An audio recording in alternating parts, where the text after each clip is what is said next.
Dans le livre d'1 Corinthiens, chapitre 12. 1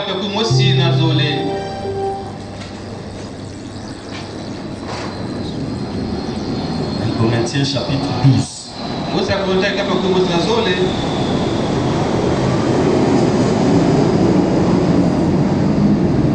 1 Corinthiens, chapitre 12, le verset 13. Nous allons d'abord prier. Seigneur Jésus-Christ, notre Dieu, tu es l'auteur de la parole. La parole que nous nous approchons de lire. Alors nous confions tout à toi, Seigneur. Afin que ta présence qui est ici puisse inspirer toutes choses. Puisse nous accorder l'entendement spirituel. Car nos âmes ont besoin d'être nourries. Nous n'avons pas besoin de la parole de l'homme. Nous n'avons pas besoin de la réflexion de l'homme. Nous avons besoin de la révélation. Tel que tu l'as apporté en ce temps du soir. Le même Saint-Esprit qui est ici, puisse-t-il faire la continuité. Nous nous confions tous à toi. Au nom de Jésus-Christ. Amen. 1 Corinthiens chapitre 12, le verset 13. Il est dit ceci.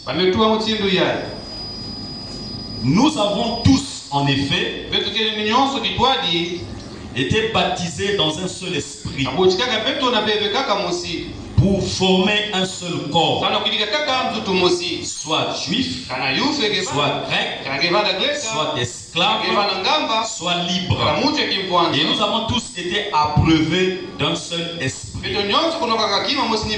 Amen. Nous allons prendre Jean chapitre 3. Jean chapitre 3.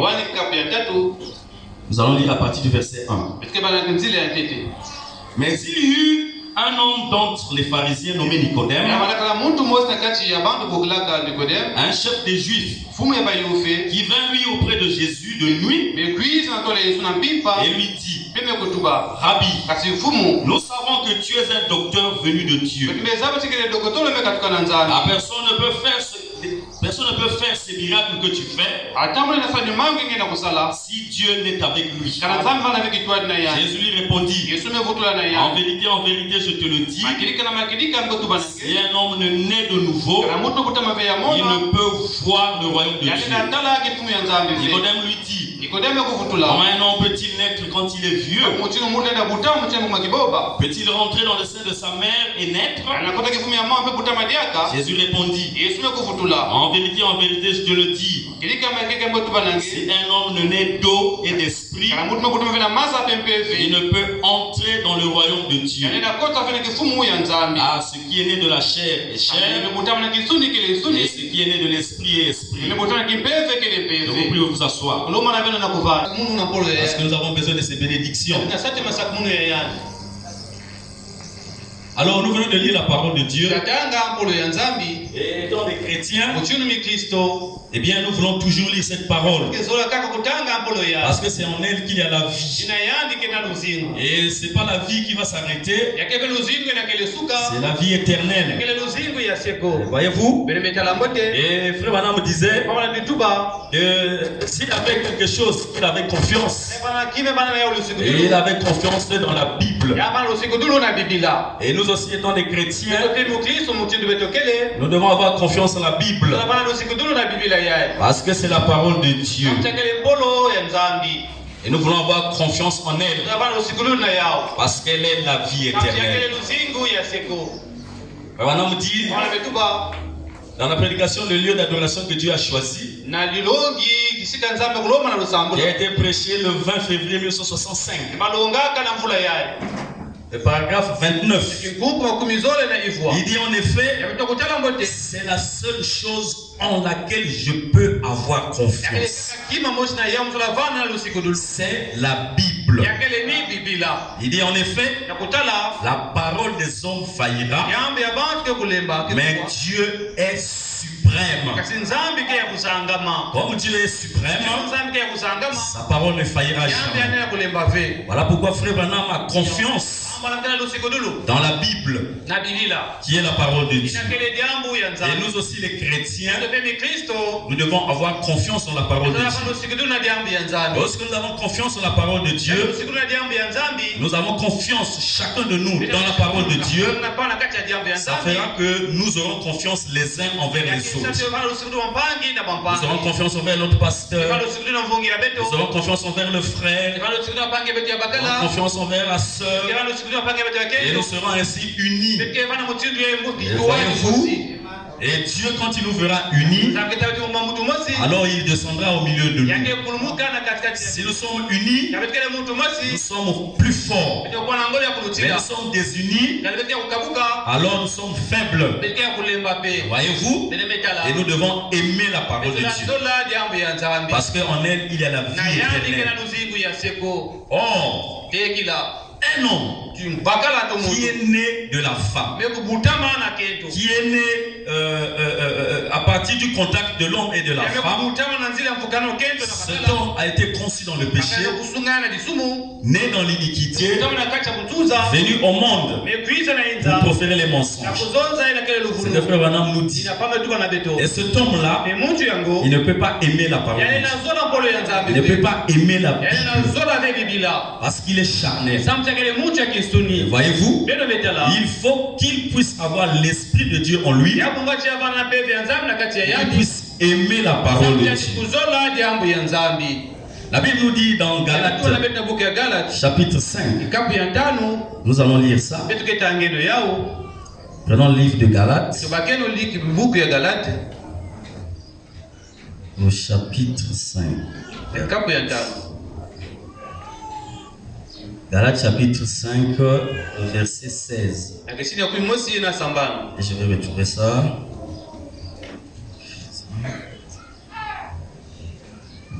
Je vais retrouver ça.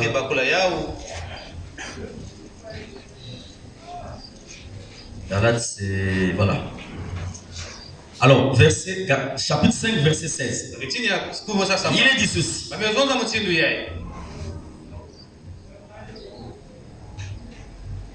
Je dis donc, marchez selon l'esprit et vous n'accomplirez pas les désirs de la chair. C'est pas branché là. Ça commence à... L'ordinateur n'est pas branché. C'est ici. Vérifiez la connexion. C'est ici. Selon l'esprit, et vous n'accomplirez pas les désirs de la chair. Car la chair a des désirs contraires à ceux de l'esprit. Et l'esprit en a de contraires à ceux de la chair. Ils sont opposés entre eux. Afin que vous ne fassiez point ce que vous voudriez. Si vous êtes conduit par l'esprit, vous n'êtes point sous la loi. Or, les œuvres de la chair sont manifestes. Ce sont l'impudicité, l'impureté, la dissolution, l'idolâtrie, la magie, les inimitiés, les querelles, les jalousies, les animosités, les disputes, les divisions, les sectes, l'envie, l'ivrognerie, les excès de table et les choses semblables. Je vous dis d'avance, comme je l'ai déjà dit, que ceux qui commettent de telles choses n'hériteront point le royaume de Dieu. Voyez-vous? Alors nous avons besoin d'être conduits par l'esprit. Il dit, mais le fruit de l'esprit, c'est l'amour, la joie, la paix, la patience, la bonté,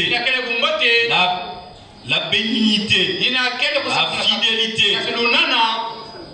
la douceur, la tempérance.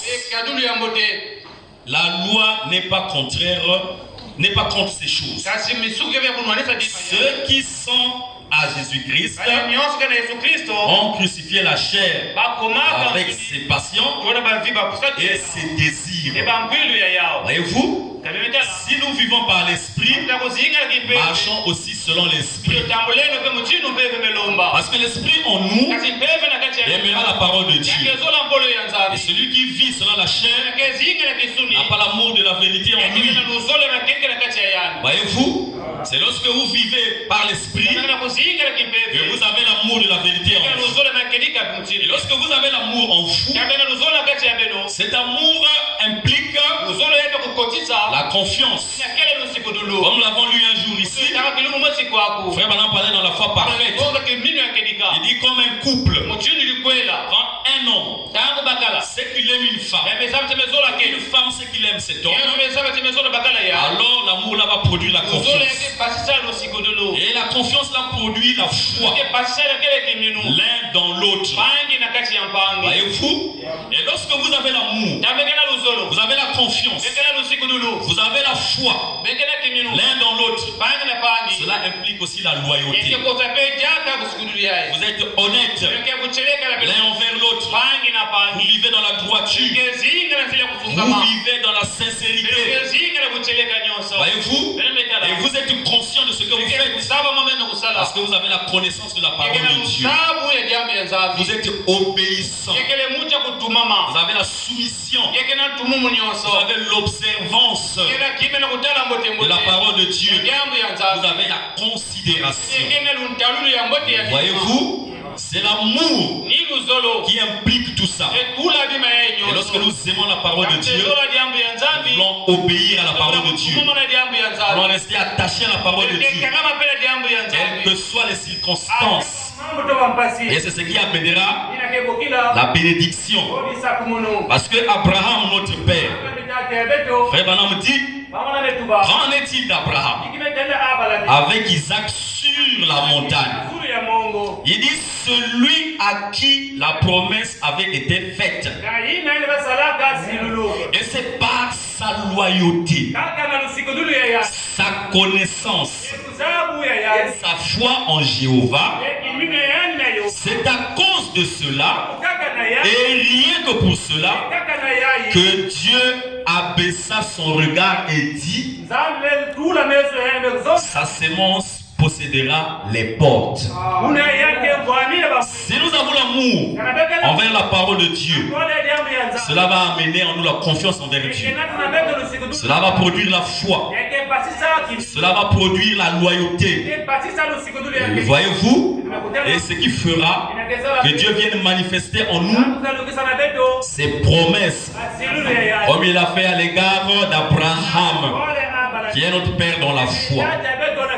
Abraham a aimé Dieu. Voilà pourquoi il était loyal avec Dieu. Voilà pourquoi il était honnête avec Dieu. Il était sincère avec Dieu. Et il est notre exemple de foi. Voyez-vous, lorsque nous avons la foi en Dieu, comme l'a été notre père Abraham, Dieu fera descendre des bénédictions parmi nous. Ce que nous souhaitons qu'il nous donne. Même lorsque nous passons par les tests, voyez-vous, nous resterons accrochés à la vérité. Nous donnerons toujours la première place à la vérité. Et Dieu viendra pour nous apporter la bénédiction, pour répondre favorablement à nos prières. Oh, c'est une bonne chose de donner la première place au Seigneur. Voyez-vous, lorsque nous venons à l'église, nous venons écouter la parole de Dieu ici. Voyez-vous, vous faites preuve de loyauté, vous faites preuve de sincérité, d'amour envers le serviteur de Dieu qui se tient ici, notre pasteur Blaise Mukoko. C'est parce que vous êtes loyal. Je ne crois pas que nous venons ici parce que nous voulons plaire au pasteur, ou bien on veut plaire à un frère ou à une soeur. Non, nous venons ici parce que nous croyons que nous venons ici auprès du Seigneur. Et celui que Dieu a placé ici, Dieu a mis un don en lui. Voyez-vous que Dieu l'utilise comme son serviteur. Comme Frère Branham Abraham dit, c'était un homme. Il a des faiblesses. Mais il a plu à Dieu de faire de lui son serviteur. Et c'est une bonne chose. Être loyal. Frère Branham dit, dans la prédication, prouvons sa parole. Ça a été prêché le 16 mars 1964. Le 16 août 1964. Prouvons sa parole. Paragraphe 44. Frère Branham dit ceci. Quand je pense à votre loyauté et au fait que vous venez de partout dans le pays, le fait que vous venez de partout dans la ville pour venir m'écouter parler de cet aimable Seigneur Jésus, vous venez ici pour écouter Blaise Mukoko parler de cet aimable Seigneur Jésus-Christ. Il dit la confiance que vous avez qu'il entend mes prières. Ça c'est Frère Branham qui disait cela au Branham Tabernacle. Et moi je le dis pour Blaise Mukoko ici. Que la confiance que vous avez en lui, que Dieu écoute ses prières en votre faveur. Voyez-vous? Parce que vous êtes loyal. Et vous venez ici pour écouter la parole de Dieu. Pour vous attendre au Seigneur. Et parce que vous croyez que celui qui se tient ici, c'est un serviteur du Seigneur. Et que Dieu vous bénisse pour cela. Oui, il est dit dans Proverbes chapitre 3. Oh, je commence au verset 1. Il dit, mon fils, n'oublie pas mon enseignement et que ton cœur garde mes commandements. Car il augmentera la durée de tes jours, les années de ta vie et ta paix. Il dit que la loyauté, c'est la droiture, c'est la franchise, c'est l'honnêteté. Donc la Bible dit que la loyauté et la vérité ne t'abandonnent pas. Voyez-vous? La Bible dit, lis-les à ton cou. La loyauté et la vérité, lis-les à ton cou. Écris-les sur les tables de ton cœur. Voyez-vous? Il dit, tu accueilleras ainsi grâce et bon sens. Quand tu vas lier à ton cou la loyauté et la vérité, quand tu vas inscrire dans ton cœur, dans les tables de ton cœur, la loyauté et la vérité, la Bible dit, tu accueilleras ainsi grâce et bon sens aux yeux de Dieu et des humains. Voyez-vous? Il dit, confie-toi en l'Éternel de tout ton cœur et ne t'appuie pas sur ton intelligence. Reconnais-le dans toutes tes voies. Reconnais Dieu dans toutes tes voies. Reconnais la parole de Dieu dans toutes tes voies. Accorde la première place à la parole de Dieu dans toutes tes voies. Dans tous tes projets, accorde la première place à la parole de Dieu. Même si tu penses que ton projet est bon, qu'est-ce que Dieu dit de cela? Accorde la première place à Dieu. Reconnais-le dans toutes tes voies. Et c'est lui qui aplanira ton sentier. Tu aimes la parole de Dieu. Tu accordes la première place à Dieu. Dans toutes tes voies, Dieu aplanira ton sentier. Voyez-vous? Et cela n'est possible que par le Saint-Esprit de Dieu. Tu ne peux pas aimer la parole de Dieu si tu n'as pas le Saint-Esprit. Tu n'auras pas confiance en Dieu si tu n'as pas le Saint-Esprit. Tu n'auras pas de foi en Dieu si tu n'as pas le Saint-Esprit. Tu ne seras jamais loyal si tu n'as pas le Saint-Esprit. Tu ne seras jamais sincère si tu n'as pas le Saint-Esprit. Voyez-vous? Tu ne seras jamais obéissant à la parole si tu n'as pas le Saint-Esprit. C'est le Saint-Esprit en toi qui accepte le dessein de Dieu. C'est le Saint-Esprit en toi il laissera Dieu te façonner. C'est le Saint-Esprit en toi qui fera que tu accordes la première place à Dieu. Quelles que soient les circonstances, c'est le Saint-Esprit en toi qui fera que tu restes attaché à la parole de Dieu. Quel que soit ce que tu subis dans la vie, tu ne vas pas renier ta marche, tu ne vas pas renier ton Dieu. Et ce qui fait cela, ce n'est pas ton intégrité, ce n'est pas toi-même, c'est le Saint-Esprit en toi. Parce que le Saint-Esprit reconnaît la parole de Dieu. Amen. Le Saint-Esprit t'enseignera la parole de Dieu. Et c'est cela. Et c'est capital d'avoir le Saint-Esprit. Écoutons ce que frère Madame dit. Dans la prédication, je sais que mon Rédempteur est vivant. C'est prêché le soir. 6 avril 1958. Paragraphe 44. Madame dit ceci. Et aujourd'hui, peu importe que nous ayons parfois l'air d'être indifférents. C'est-à-dire qu'il y a des choses qui arrivent dans la vie. On se fait, c'est comme si, même si ça va pas, même si ça va, mais on avance. Il dit que tout aille de travers. Et que l'église se trouve dans une telle situation ou telle autre situation. Il dit tout ça, c'est dans le dessein divin de Dieu. Que l'église se retrouve dans telle ou telle autre situation. Il dit tout ça, c'est dans le dessein divin de Dieu. Afin de nous modeler et de nous façonner à sa manière à lui. Dieu nous modèle. Dieu nous façonne à sa manière à lui. Voyez-vous? Et c'est ainsi que dans la vie, les choses arrivent d'une façon ou d'une autre. L'église traverse des moments difficiles. C'est dans le dessein de Dieu. Nous avons lu ici, frère Madame dit que pour que la puissance descende, Dieu fait passer l'église par les tests. Et c'est la même chose pour chacun de nous. Frère Madame dit, qui sait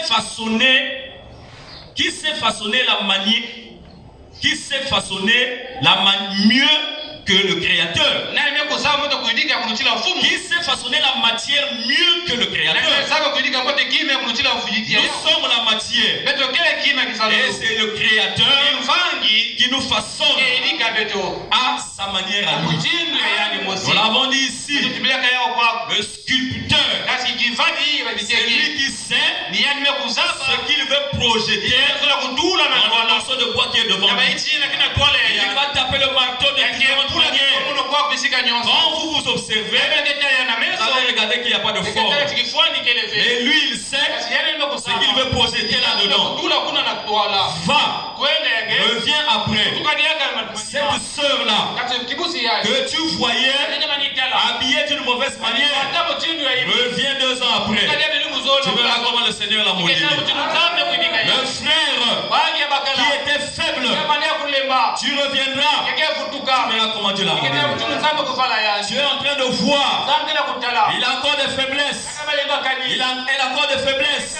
Elle s'habille encore mal. Oh, le frère fréquente encore le bar. Mais il vient encore à l'église. Oh, le sculpteur est en train de faire son travail. Voyez-vous, le Seigneur est en train de faire son travail. Le frère n'a pas encore la forme. La sœur n'a pas encore la forme. Mais Dieu est en train de travailler. Voyez-vous, un peu de patience, un peu de tempérance, et soutenons-le dans la prière. Et Dieu va modeler. Oh, peut-être que ça sera plus meilleur que moi.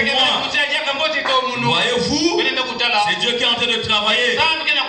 Et il sait ce qu'il fait. Il faut le Saint-Esprit qui était dans le Seigneur Jésus-Christ pour accepter la volonté parfaite de Dieu. Parce que la volonté parfaite de Dieu ne va pas toujours dans le même sens que notre volonté. C'est là où ça coince. Voyez-vous? Et c'est là qu'on voit les fils de Dieu.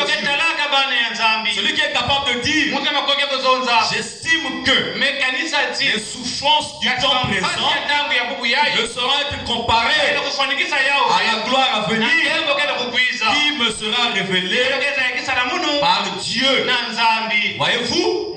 Tu traverses des moments difficiles, des épreuves, des situations et tu ne sais pas par où commencer pour les résoudre. Mais du fond de ton cœur, le Saint-Esprit viendra pour dire les souffrances d'à présent, les souffrances du temps présent ne sauront être comparables à la gloire à venir. Voyez-vous? C'est le Saint-Esprit qui peut déclarer cela. Ce n'est pas un homme. Un homme de chair qui va reculer. Non, moi je ne savais pas. Et prier Dieu, passer dans les situations comme ça. Ah non, j'abandonne. Ah, restez pour. Et il est parti. Ça, c'est la chair. Et lorsque c'est l'Esprit de Dieu, on restera accroché à la parole de Dieu. Il est dit dans Hébreux chapitre 12, au verset 6. La Bible dit, car le Seigneur châtie celui qu'il aime. Voyez-vous? Le Seigneur nous aime. Voilà pourquoi il nous fait passer par là. Parce qu'il sait là où il est en train de nous amener. Voyez-vous? Vous êtes né à Pointe-Noire, vous vous retrouvez à Brazzaville, vous vous retrouvez à Sibiti, vous vous retrouvez à Rwanda. Je ne sais pas où. Dieu sait là où il est en train de vous amener. Il le sait. Confions-nous en l'Éternel seulement. Et c'est là où il nous amène. Et il frappe de la verge tout ce qu'il reconnaît pour ses fils. Hébreux chapitre 12, verset 6. Car le Seigneur châtie celui qu'il aime. Si tu ne veux pas de châtiment, eh bien c'est que tu ne te reconnais pas comme fils de Dieu. Voyez-vous? Et il frappe de la vierge, tout ce qu'il reconnaît pour ses fils. Si tu es fils de Dieu, tu es fille de Dieu, la verge de Dieu sera sur toi. Parce que Dieu t'aime. Il dit supporter le châtiment. C'est comme des fils que Dieu vous traite.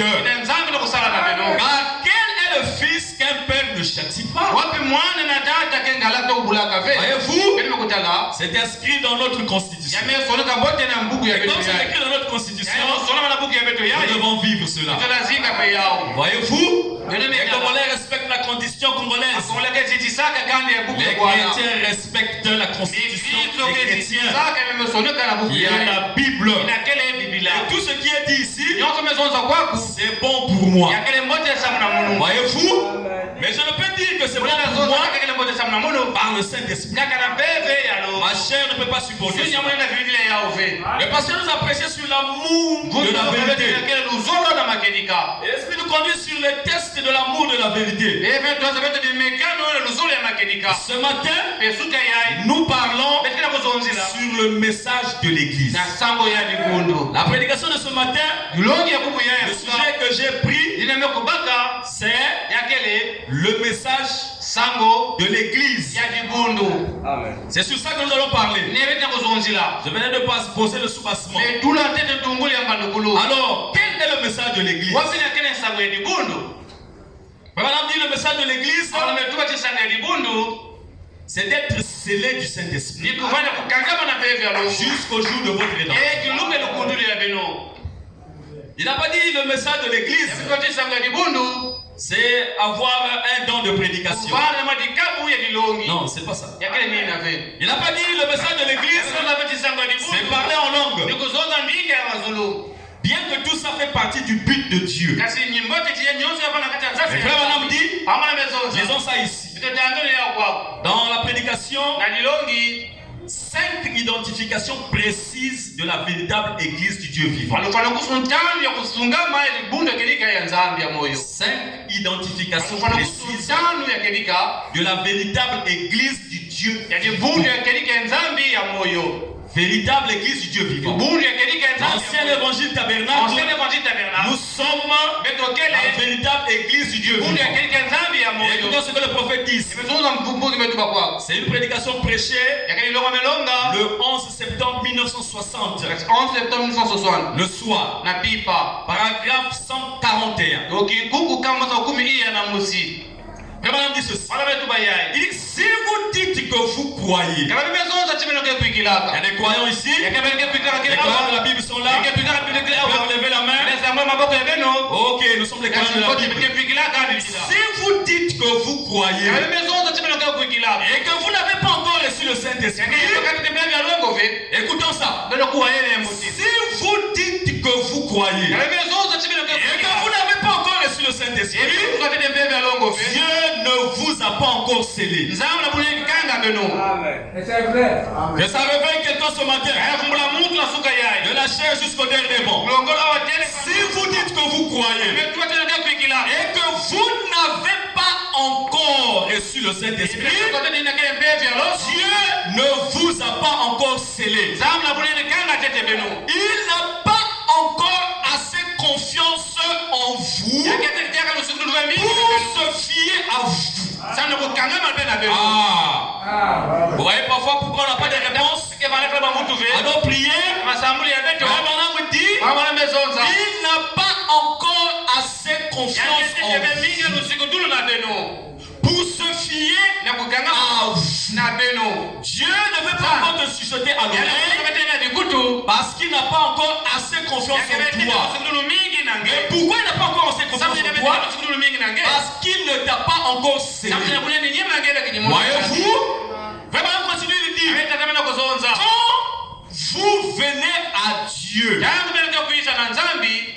Dieu vous scelle du Saint-Esprit jusqu'au jour de votre rédemption. Est-ce que nous écoutons ça? Quand vous venez à Dieu, Dieu vous scelle du Saint-Esprit jusqu'au jour de votre rédemption. Et vraiment, on continue de dire. Il est dit, quelqu'un a ça là-bas? Quelqu'un a une tablette? Est-ce qu'on peut retrouver ça? Oh, je souhaiterais que quelqu'un le lise dans la salle. 5 identifications précises de la véritable église du Dieu vivant. Prêché le 11 septembre 1960. Le soir. Oh, j'ai pas beaucoup de notes ce matin. Je crois que nous allons terminer avant le temps qu'on m'a accordé ici. Quelqu'un a retrouvé ça?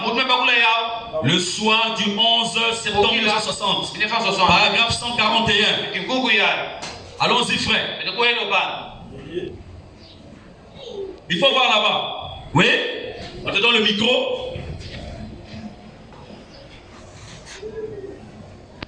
Il dit, et c'est ça le message de l'église. Amen. Reprends le paragraphe 41. Si vous dites que vous croyez et que vous n'avez pas encore reçu le Saint-Esprit, Dieu ne vous a pas encore scellé. Il n'a pas encore eu suffisamment confiance en vous. Quand vous venez à Dieu, Dieu vous scelle du Saint-Esprit pour le jour de votre rédemption. Et c'est ça le message de l'église. Voyez-vous? C'est ça le message de l'église. Dieu vous scelle du Saint-Esprit jusqu'au jour de votre rédemption. Voilà le message de l'église. La version que j'ai ici. Il dit Amen. Et puis il cite 1 Corinthiens chapitre 12, le verset 13. Là où nous avons lu tout à l'heure. Voyez-vous? Le message de l'église. Dieu vous scelle du Saint-Esprit jusqu'au jour de votre rédemption. Sceller, c'est quoi? Quand Dieu te scelle, il met son cachet sur toi. C'est comme lorsque vous envoyez une lettre. Vous avez écrit, vous prenez la lettre, vous la mettez dans l'enveloppe,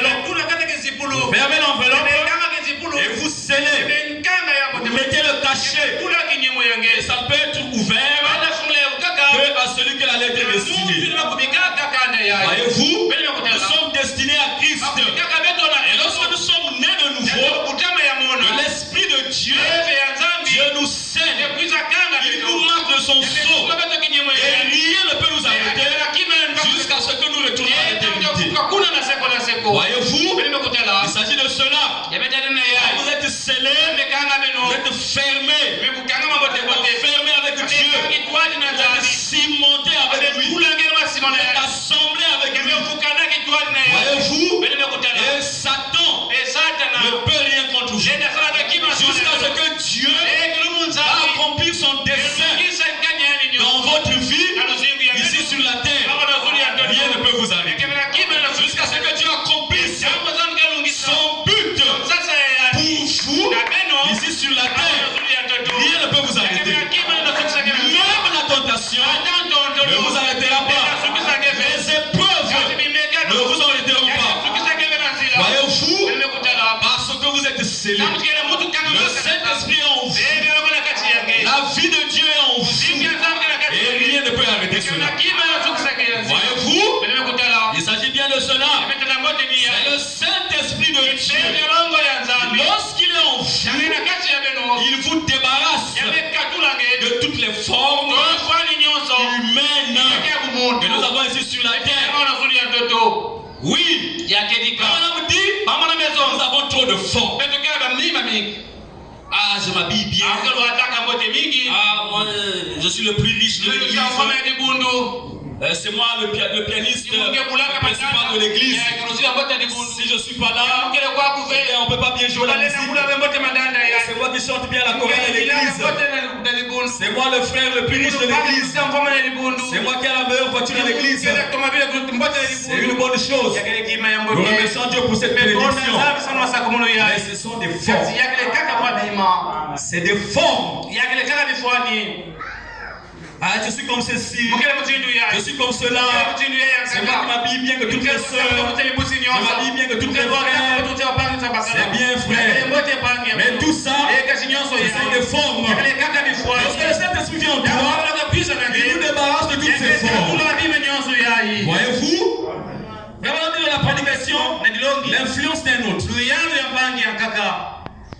Prêché le 13 octobre 1962.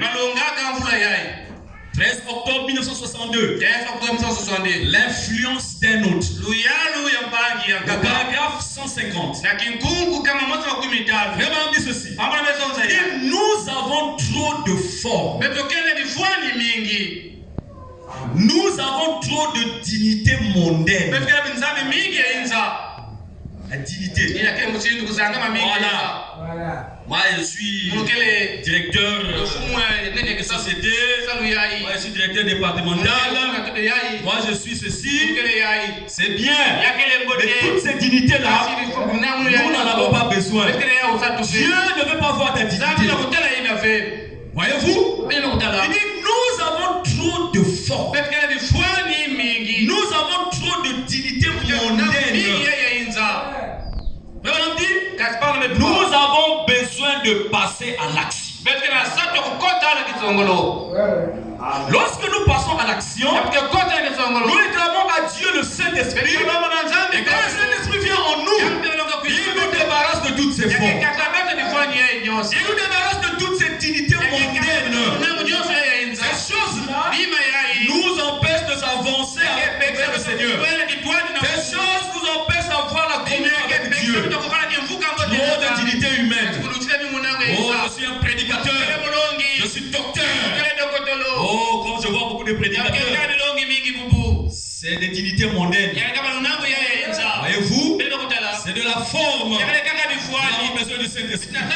Si tu n'es pas scellé, même si tu as tes formes, même si tu as tes dignités, à quoi ça va servir? Parce que si tu n'es pas scellé, tu ne vas pas rentrer. Tu ne feras même pas. Nous avons lu ici, on est même venu voir Jésus. Il a dit, nous savons. Dieu est avec toi. Parce que si tu fais ces miracles, c'est parce que Dieu est avec toi. Et le Seigneur lui a dit, si un homme ne naît de nouveau, il ne peut voir le royaume des cieux. Maintenant, on dit voir, c'est comprendre. Voyez-vous? Mais un homme de la un homme charnel ne peut pas comprendre le royaume des cieux. Voyez-vous? Jésus a dit à Nicodème, si tu demeures charnel, tu ne vas pas comprendre le royaume des cieux. Le royaume des cieux était devant lui. Dieu fait chair. Voyez-vous? Et Nicodème ne comprenait pas ça. Le Sanhédrin ne comprenait pas ça. Parce que, quoi qu'il disait être les disciples de Moïse, ils n'avaient pas l'esprit de Dieu en eux. Les formes, les dignités mondaines, ça n'amènera nulle part. Tu peux être docteur de la tu peux être, je ne sais pas, apôtre. Tu peux être le ministre qui prêche mieux que tout le monde. Nous remercions Dieu pour cela. Mais nous voulons que tu sois scellé. Parce que c'est ça le message de l'église. Sans le scellement, tu ne comprendras pas le royaume. Jésus a dit à Nicodème, si tu n'es pas né de nouveau, tu ne verras pas. Voir, c'est comprendre. Tu peux aller à l'école, à l'université, tu as un doctorat, tu vas te mettre ici, tu vas prêcher la parole de Dieu mieux que moi. Voyez-vous? Est-ce que nous avons besoin de cela? Nous voulons que ce soit le Saint-Esprit qui entre en toi, qui prend ton doctorat, qui met ça de côté et qui utilise le don. Voyez-vous? C'est de cela que nous voulons. Nous avons trop de formes, frères. Nous avons trop de formes, sœurs. Nous avons trop de dignités humaines. Nous avons besoin de passer à l'action. Et on dit Amen. Voyez-vous? Nous voulons passer à l'action. Nous voulons chercher le Saint-Esprit qui puisse ôter les dignités humaines, qui puisse ôter les formes. Pour que nous puissions aimer la parole, pour que l'amour de la vérité se manifeste en nous. Voyez-vous? C'est que vous êtes dans la société. Nous remercions Dieu pour cela. Et ne vous appuyez pas sur ces choses-là. Nous venons de lire Proverbes chapitre 3. Ne vous appuyez pas sur votre intelligence. Voyez-vous? C'était l'échafaudage sur des mains humaines. Voyez-vous? Cet échafaudage-là va s'écouler. Le vrai échafaudage, le vrai fondement, c'est la parole de Dieu. C'est le Saint-Esprit en vous. Voyez-vous? C'est ça ce que vous voulez solide. Quelles que soient les situations, quelles que soient les épreuves, voyez-vous? L'amour de la vérité demeurera en vous. Parce que le Saint-Esprit, ce n'est pas parce que vous êtes docteur, ce n'est pas parce que vous habillez bien, ce n'est pas parce que vous avez l'argent, ce n'est pas parce que c'est vous qui donnez la prière, ce n'est pas parce que c'est vous qui louez la maison du pasteur. Cela ne compte pas. Voyez-vous, nous avons besoin du scellement. Nous avons besoin d'être guidés par le Saint-Esprit. C'est bien cela. Mais on a dit dans la prédication, un guide. Et c'est le 14 octobre 1962. Un guide. Le soir du 14 octobre 1962. Paragraphe 158. Madame dit ceci. Écoutez bien, mes frères. Il dit, ne faites pas confiance aux échafaudages d'idées humaines. Ne faites pas confiance aux échafaudages d'idées humaines. Les idées des hommes sont des échafaudages. Et que Frère Branham attire notre attention. Il dit, ne faites pas confiance. Nous devons faire confiance à la parole de Dieu. Frère Branham nous a dit que s'il y a quelque chose qui fait confiance, c'est la Bible. C'est la parole de Dieu. Voyez-vous, ce n'est pas les idées des hommes. L'idée de l'homme, meilleure qu'elle soit, si ça ne Dieu, nous mettons ça de côté. C'est un échafaudage fait d'idées humaines. Ça peut tenir un petit moment, mais ça finira par s'écrouler. Ne vous en faites pas. Ça finira par s'écrouler parce que ce n'est pas la parole de Dieu. Ne faites pas confiance aux échafaudages d'idées humaines. Il dit suivez le guide. Il vous conduira dans toute la vérité. Il dit conduis-moi Seigneur Jésus. Conduis-moi. Voyez-vous, c'est la prière du prophète. Il va être conduit par le guide. Et le guide c'est le Saint-Esprit. Amen. Le guide c'est le Saint-Esprit. C'est le Saint-Esprit qui reconnaît la parole en vous. C'est le Saint-Esprit qui accepte la parole en vous. C'est le Saint-Esprit qui se soumet à la parole de Dieu. Voyez-vous, le Saint-Esprit se marie avec la parole de Dieu. Parce que le Saint-Esprit c'est la parole de Dieu. Et nous voulons être conduits par le Saint-Esprit. Pas par les dons que nous avons. Pas par l'argent que nous avons. Voyez-vous, nous voulons le Saint-Esprit qui soit notre guide. Paragraphe 149. Frère dit, toujours la même prédication. Il dit, mes amis, c'est ce qui m'a amené à être où je suis aujourd'hui. Qu'est-ce qui t'a amené à être ce que tu es aujourd'hui? Il dit, c'est ce qui a fait de moi ce que je suis. Il dit, c'est avec joie que je vous le présenterai. Il dit, c'est le seul guide que je connaisse sur cette terre et là-haut. Amen. Mais voilà, continue, il dit, il est mon guide quand je vais à la chasse. Il est mon guide quand je vais à la pêche. Il est mon guide quand je parle à quelqu'un. Il est mon guide quand je prêche. Il est mon guide quand je dors. Alléluia. Voyez-vous, nous voulons avoir le même guide que William Branham. Partout où nous allons, que ce guide soit avec nous. Il est mon guide quand je vais à la chasse. Même lorsqu'il partait à la chasse, voyez-vous, il se laissait être conduit par le guide, qui est le Saint-Esprit. Il est mon guide quand je vais à la pêche. Il est mon guide quand je parle à quelqu'un.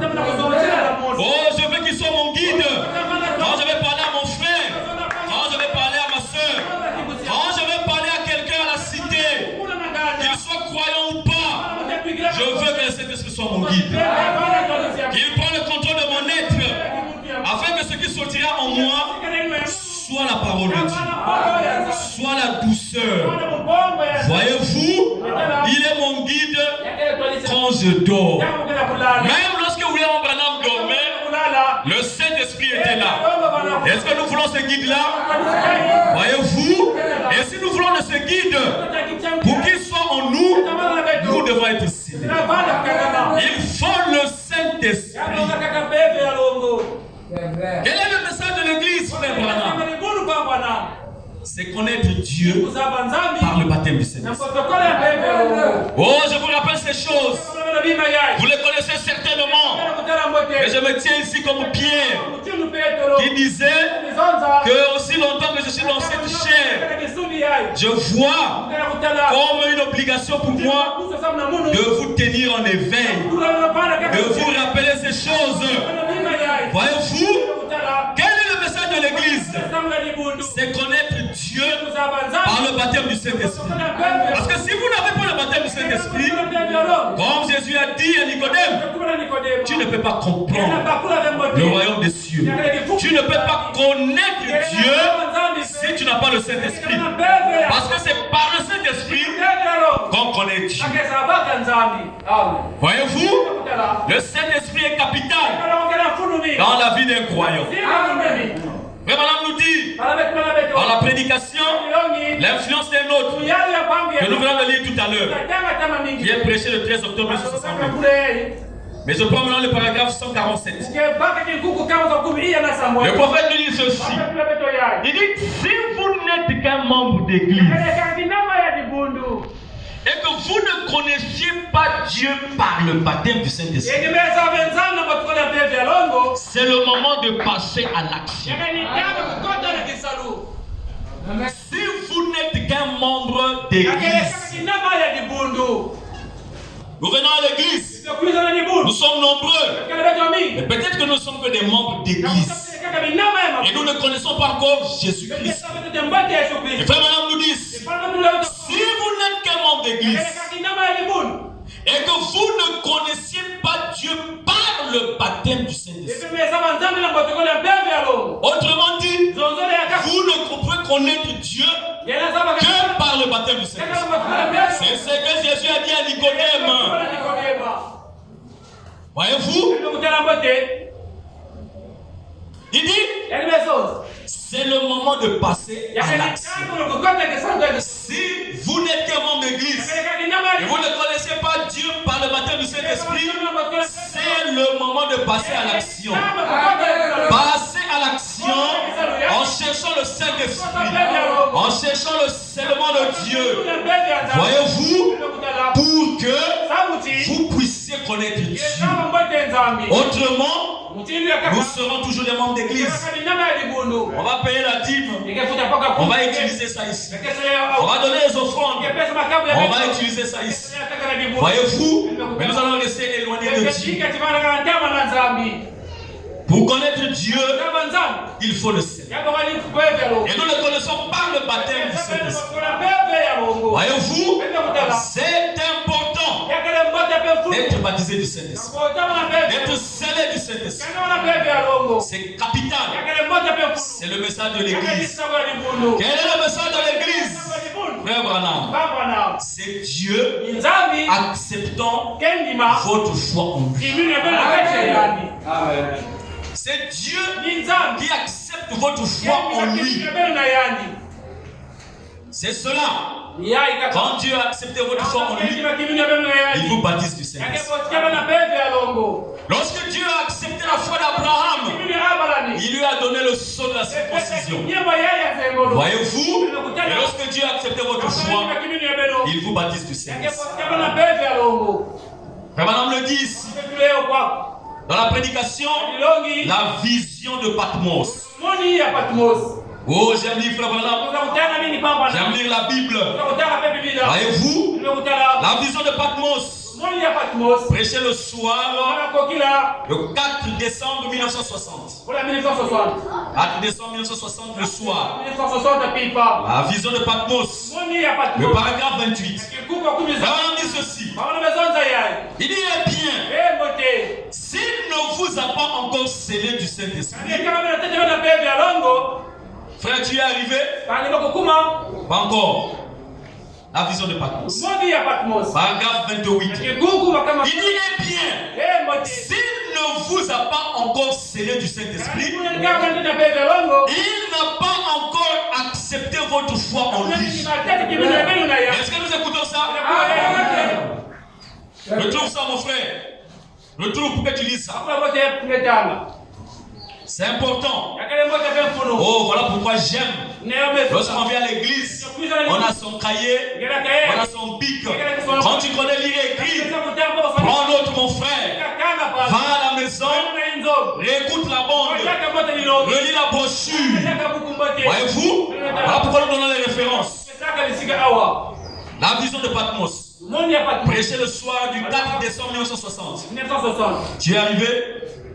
Bon, paragraphe 28. Eh bien, s'il ne vous a pas encore scellé du Saint-Esprit, il n'a pas encore accepté votre foi en lui. Il y a chez vous des choses branlantes. Voyez, il se peut que vous soyez un croyant. Oui, mais il y a beaucoup de choses branlantes. Mais quand toutes les choses branlantes ont été changées solidement, mais quand toutes ces choses branlantes ont été chargées solidement, voyez-vous, les choses branlantes c'est encore ce que nous avons dans notre vie qui ne correspond pas à la parole de Dieu. On vole encore un peu ici, on raconte encore un peu de mensonges là, on a encore un peu de haine ici. Voyez-vous, on est encore un peu commère. Voyez-vous, il y a encore un peu de haine, encore un peu de jalousie. Voyez-vous, ces choses sont encore prolonges. Mais quand tout ça sera chargé solidement, et quand le Saint-Esprit passe là et met de l'ordre dans toutes ces choses, Madame dit, alors il vous scelle du Saint-Esprit jusqu'au jour de votre rédemption. Il dit, voilà la confirmation de Dieu qu'il a reçu la foi que vous professez avoir en lui. Tu dis que tu crois en Dieu, que tu sers Dieu. Qu'est-ce qui confirme cela? Frère Branham dit, voilà la confirmation de Dieu qu'il a reçu la foi que vous professez avoir en lui.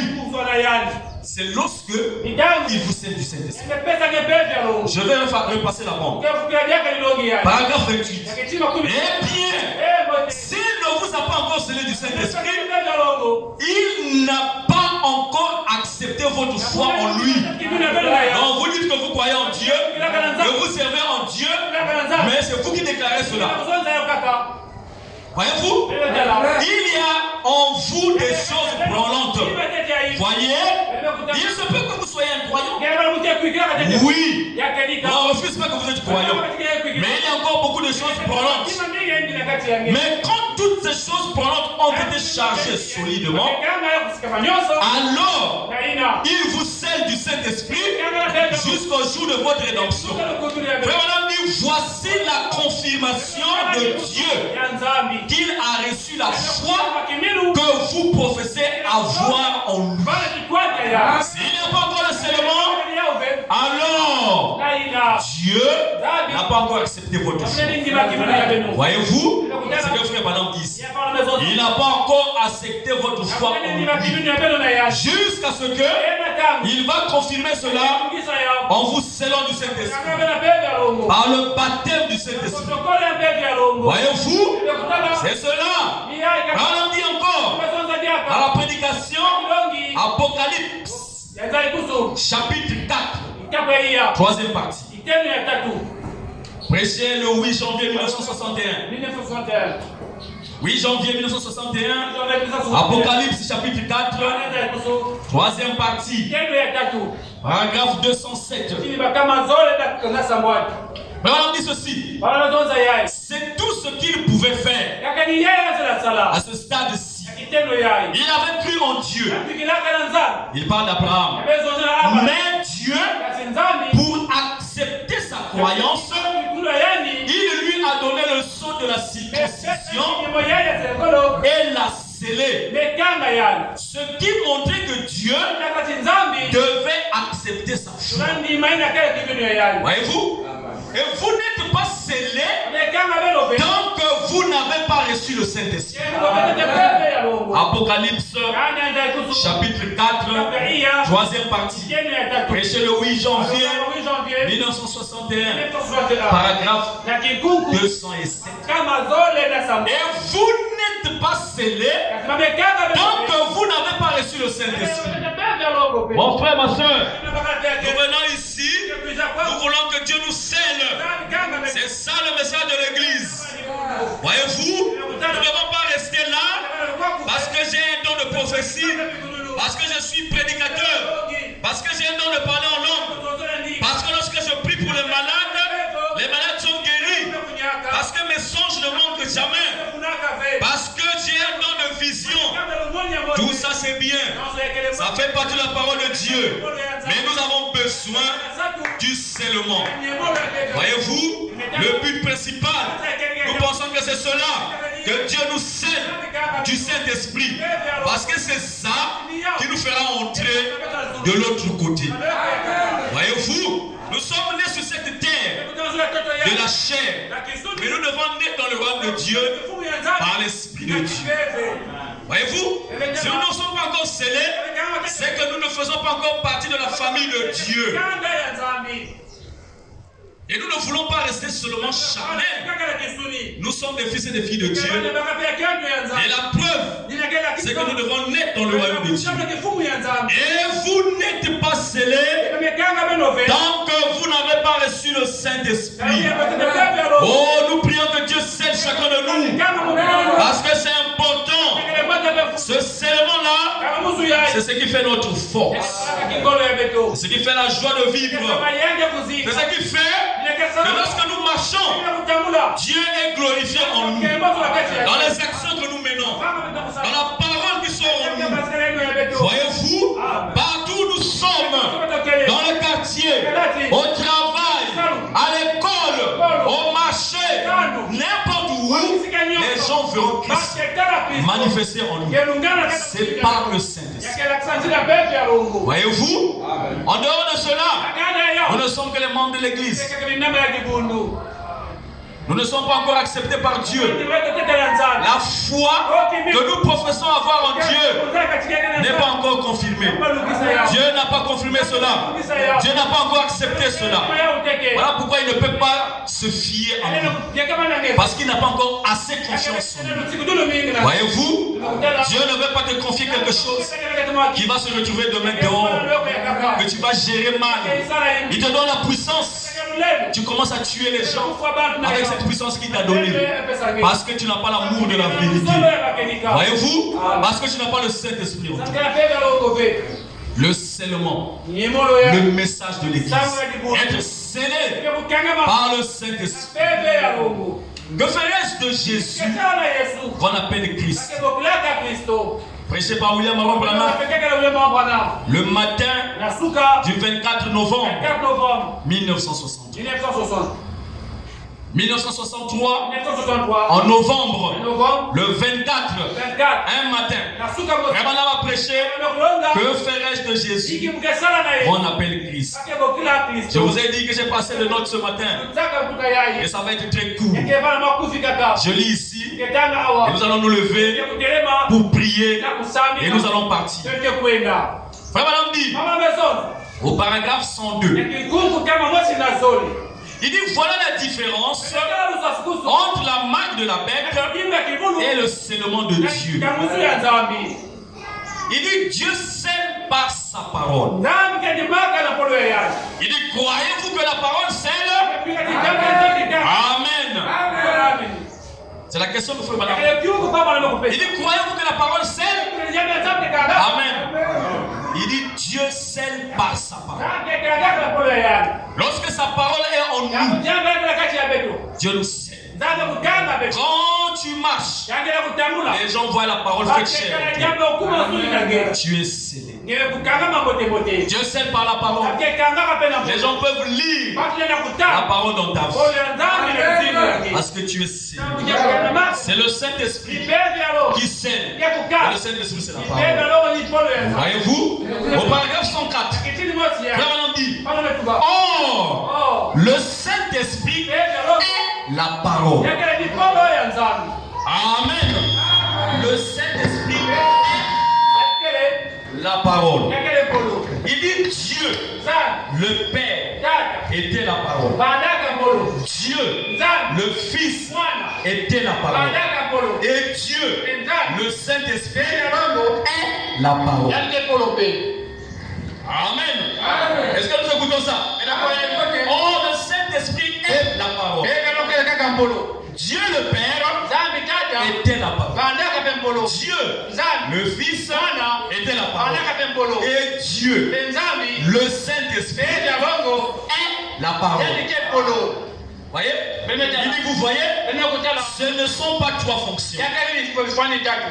Il continue de dire et le Saint-Esprit vous scelle.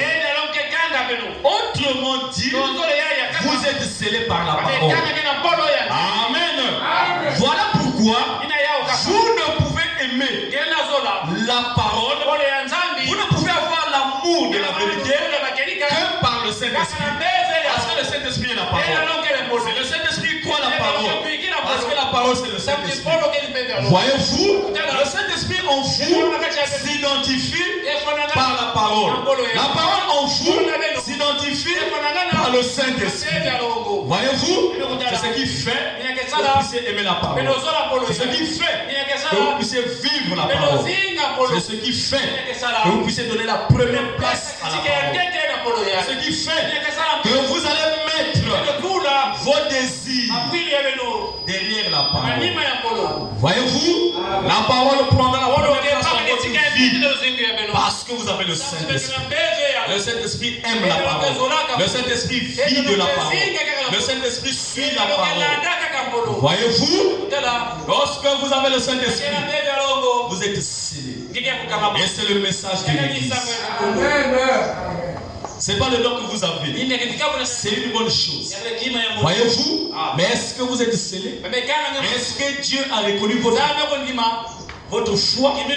La confession que vous faites, est-ce que Dieu reconnaît ça? C'est ça la grande question. Et si vous n'êtes pas encore scellé, c'est le temps de passer à l'action. Oh, ça me vient là. Prenons Marc 10. Le jeune homme riche. Marc 10. Le jeune homme riche un jour, il a marché avec ses richesses. Il a avancé. Il a avancé. Ah, mais il a pensé que quelque chose. Le pasteur lit ça ici lorsqu'il nous prêche sur l'amour de la vérité. Les jeunes hommes riches. Alors, c'est Marc chapitre 10, le verset 17. Il a dit ceci. Comme Jésus se mettait en chemin, un homme accourut et se jeta à genoux devant lui. Bon maître, lui demanda-t-il, que dois-je faire pour hériter la vie éternelle? Voyez-vous, le jeune homme riche savait que quelque chose. Bien qu'il était riche, il avait tout ce qu'il avait.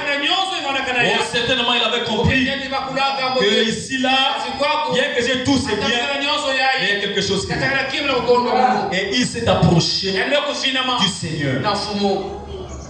Les richesses ne sont pas la vie éternelle. Le bonheur que nous avons sur cette terre, c'est bien, mais ce n'est pas la vie éternelle. Sinon, le jeune homme riche ne devait pas venir voir le Seigneur pour demander. Voyez-vous? Et le jeune homme riche, quand le Seigneur lui dit, tu connais ce que dit la loi. La loi dit ceci. La loi dit ceci. La loi dit ceci. La loi dit cela. Il a dit, j'ai observé toutes ces choses dès ma jeunesse. Mais est-ce que nous qui sommes ici, nous observons toujours la parole de Dieu? Voyez-vous, lui qui a observé les commandements de Dieu dès sa jeunesse a ressenti un manque et il a cherché cela. Voyez-vous, il a dit non, je dois chercher. Je dois passer à l'action pour chercher cela. Même s'il avait raté cela, mais au moins son cœur a quand même désiré cela. Voyez-vous? Et la Bible dit, Jésus l'aima. Est-ce que quand le Seigneur me regarde aujourd'hui, là où je suis, est-ce qu'il peut donner le même témoignage qu'il a donné au jeune homme riche? Prédicateur, je t'aime. Voyez-vous, le jeune homme riche, la Bible dit, Jésus l'aima. Il a observé toute la parole de Dieu. Mais il y avait quelque chose qui manquait en lui. Voyez-vous, il n'avait pas le scellement. Mon frère, ma soeur, je vous prie de vous lever. Il est 12h16. Oh, le scellement. Le message de l'église, et madame dit, est d'être scellé par le Saint-Esprit. Si tu n'as pas encore le Saint-Esprit, certainement tu es croyant. Certainement tu es croyante. Certainement tu es membre de l'église. Mais Dieu ne t'a pas encore accepté. Dieu ne te fait pas encore assez confiance pour qu'il se confie à toi. Dieu n'a pas encore honoré ta foi en lui.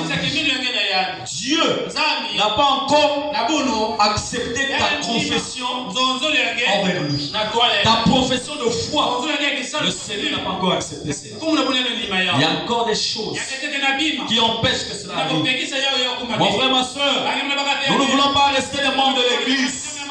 Nous voulons avoir le scellement, parce que c'est ce qui fera que nous soyons différents du monde. C'est ce qui nous garantit la vie éternelle. Écrions nos têtes. Seigneur Jésus-Christ, notre Dieu.